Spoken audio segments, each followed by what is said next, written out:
Fee reimbursement కు పైసలు లేవు, తులం బంగారం కు పైసలు లేవు, రైతు బంధుకు పైసలు లేవు, 4000 పెన్షన్ కు పైసలు లేవు, 2,500 పైసలు లేవు, రుణమాఫీకి పైసలు లేవు, ఆఖరికి మీ వెంగళరావు నగర్ డివిజన్ లో రోడ్డు మీద పొక్కలు పడితే పొక్కలు గుడిస్తేందుకు పైసలు లేవు, లైట్లు వెలుగుతలేవు, చెత్త తీసేటోడు దిక్కులేడు. ఇది వాస్తవం. ఇవాళ నేను చెప్పేది వాస్తవమా కాదా? పట్టించుకుంటోడు ఉన్నాడు ఇవాళ రాష్ట్రంలో.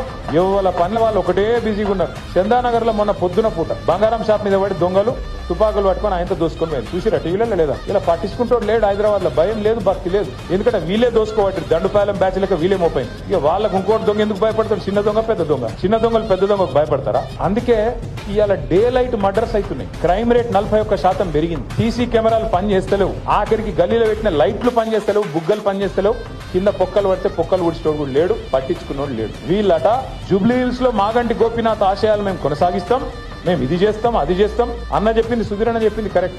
రేపు తెల్లారి ఎలక్షన్ అయిపోయిన తెల్లారి నవంబర్ మాసం తర్వాత ఇవాళ మీ ఇండ్ల చుట్టూ తిరుగుతున్న ఈ కాంగ్రెస్ నాయకులు ఒక్కడంటే ఒక్కడు మళ్ళీ అడ్రస్ కూడా లేకుండా వారిపోతారు, ఫోన్ నంబర్లు కూడా మార్చుకుంటారు. ఇది జరగకపోతే నన్ను పట్టుకోవాలని చెప్పి నేను కోరుతా ఉన్నాను. ఒక్క మనిషి కూడా మళ్ళీ కనబడాడు. మళ్ళా చివరికి మిగిలేది గిదే గులాబీ కండువా, గిదే గులాబీ దండు, గిదే టీఆర్ఎస్ సైన్యం, కేసీఆర్ సైన్యం, కేసీఆర్ బలగం తప్ప ఎవరు కూడా మిగిలరు, కనబడరు.